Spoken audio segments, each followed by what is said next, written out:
Hello everyone, this is Remlays from 40k Theories, and welcome to this new episode of 40k Lore for Newcomers.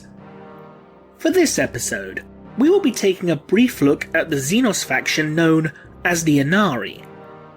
As always, this is a brief overview, and certain events and such will have in-depth videos dedicated to them within the future. So without further ado, let's begin. The guard of the dead calls out. A whisper so fierce and strong, it shall hush the stars forever. The Ynnari are a faction comprised of the Eldari from the Craft Worlds and Corsair fleets, as well as the Drukhari from the realm of Camorra and the mysterious Harlequins. They are a religious sect whose beliefs revolve around the worship of Ynnari, the newly formed Eldari god of the dead, and are led by Ynnari, the Emissary of Ynnari. Their ultimate goal is to allow Ynnari to grow greater in power, so that he may ultimately challenge and defeat Slaanesh, the Chaos God also known as the Doom of the Eldari. The Ynnari believe that once Ynnari fully awakens, their race will be saved from the damnation of their ancestors' making. Despite this, Ynnari continues to grow in power with the death of every Eldari, and the Ynnari seek to increase the nascent god's power without sacrificing their entire race through a method known as the Seventh Way, or alternatively as the Seventh Path. One shall walk the forked path, a threefold truth to weave the skein, nemesis of she who thirsts, opener of the seventh way. During the waning years of the 41st millennium, the Farseer of Ulthwé, known as Eldrad Ulthran, set in motion a ritual in order to bring about the coming of Ynnari upon the moon of Coheria. Eldrad sought to use the crystalline structure of the moon, along with the power still bound to the crystallized remains of ancient Farseers, to awaken the god of the dead within the infinity circuit of each and every craft world. This ritual would be interrupted by warriors of the Deathwatch chapter of the Adeptus Astartes, and would seemingly fail, as Coheria was destroyed. But Eldrad had in fact partially succeeded, and Ynnari had begun to awaken. In fact, the beginning of his awakening occurred at the exact moment that the gladiatrix known as Ynnari was slain in the fighting pits of Camorra. It was here that Ynnari would become the emissary of Ynnari, or as the god referred to her, his daughter. Ynnari would be bombarded with numerous psychic visions, and tasked with helping to grow the embryonic god's power, being resurrected to carry out his will.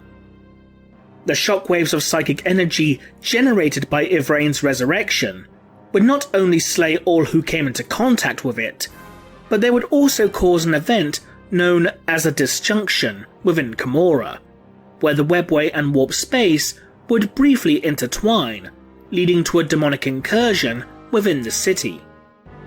This caused a mass riot within Camorra, where many Drukhari sought to either kill or capture Ynnari, thinking that her resurrection had drawn the eye of Slaanesh to their realm. In response, Asdrubal Vect dispatched his warriors in an attempt to restore order to Camorra. But Ynnari would manage to escape from her pursuers, thanks to the intervention of red-armoured warriors from the Incubi, led by the mysterious swordsman known as the Vizark. Ynnari was initially accompanied by the witches of her Bloodbride's clan, and the Vizark's own Incubi warriors, but would begin to attract a small number of followers from across Camorra, the Corsair fleets, and even the Craft Worlds. This group would eventually become known as the Ynnari, and they would grow larger in size and influence as more Eldari, Drukhari, and Harlequins began to learn of the cult of Ynnari. In the head of Cain's wrath, our sorrow will be reforged. Our destiny becomes a weapon fit to slay a goddess. Eventually the Ynnari would reach the craft world of Biel-Tan, which itself had come under assault from a combined force of Slaaneshi and Khornate demons. Jointly led by the Masker Slaanesh and the Bloodthirster Skarbrand, the demons managed to gain access to the craft world by travelling from a webway gate that connected Biel-Tan to the world of Ursulia. They would run rampant throughout the craft world, even infecting the very Wraithbone core of Biel-Tan with their foul energies. It was before a council of Biel-Tan's greatest seers, exarchs, and even the Phoenix Lord Jane Zar that Yvraine revealed her intention to recover the Crone Swords in order to bring about the birth of Ynnari. These Crone Swords were mythical weapons that were said to have been forged by the smith god Vol from the fingers of Morai Heg, the goddess of fate. There are 5 Crone Swords in total: Kavir, Asuvar, Vilifzar, the Spear of Twilight, and one final unknown blade. With the power of all 5 of these swords, it is believed that Ynnari can be truly awakened without needing for the Eldari to become extinct in order to do so. Yvraine then explained that one of the Crone Swords, the sword Asuvar, was buried deep in the heart of the craft world, and that she intended to use it to put Biel-Tan out of its misery.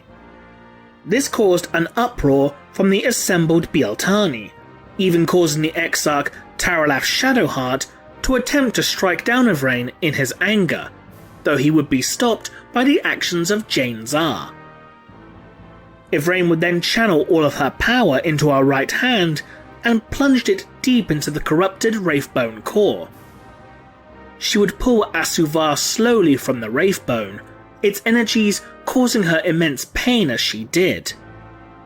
Much of the Craftworld's Infinity Circuit, where the souls of Biel-Tan's dead are laid to rest, would die. But with its death, a monstrous entity of Wraithbone and screaming souls would arise, its birth so violent that the demons within Biel-Tan would be overwhelmed by its powers and banished back into the warp. This being was the Incarnate, the avatar of Ynnari.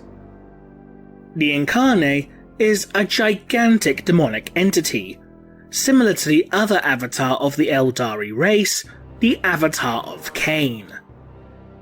But unlike the Avatar of Cain, which is a tempest of physical fury, the Incarnate is a hurricane of psychic might, a symbol of the rebirth of the Eldari race, that can turn its foes to ash with but a single glance as it strikes and slays with its blade the Vilifzar, the largest and most powerful of all the Crone Swords.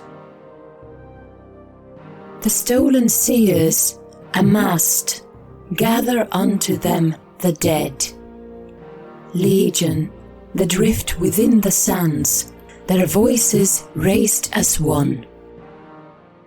The forces of the Ynnari are somewhat unique, as they are comprised of forces from Commora, the Craftworlds, and the Corsair fleets, and are even accompanied by the enigmatic warriors known as Harlequins. The warriors of the Ynnari will decorate their armour in a combination of red and black to give them a distinctive appearance upon the battlefield. Such warriors can range from guardians or Kabbalite warriors to aspect warriors, witches and incubi, as well as numerous seers, autarchs and sybarites to lead their respective troops. Even many of the famous Phoenix Lords of legend, such as Jane Zar, Malgun Ra and Baharoth, have fought alongside the followers of Ynnari. Despite their noble goal of liberating their race from the bondage of Slaanesh, which has brought many warriors under their banner, many of the Ynnari are highly arrogant, thinking themselves as above others of their kind and on a divine mission. This in turn has led to a strain in relations towards numerous craft worlds and corsair fleets, as some believe their hubris is akin to repeating history. The Ynnari grow more powerful and more influential with every passing day, even to the point of attracting the attention of the Chaos Gods.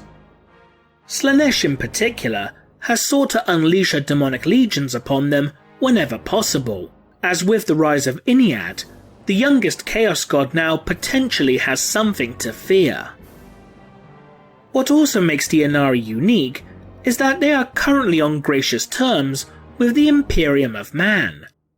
This is not only due to the Ynnari aiding Imperial forces with the evacuation of the doomed world of Cadia, but also due to Ivrain's actions in restoring the Primarch Rabute Guilliman to life, which has given humanity a resource they have not felt in many thousands of years: hope.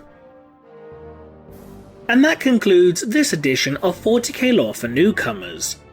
If you like this video, consider supporting us on Patreon for more content. To those who are new to 40k, we hope you learned something. Until next time, this has been Remlace from 40k Theories, and we'll see you soon.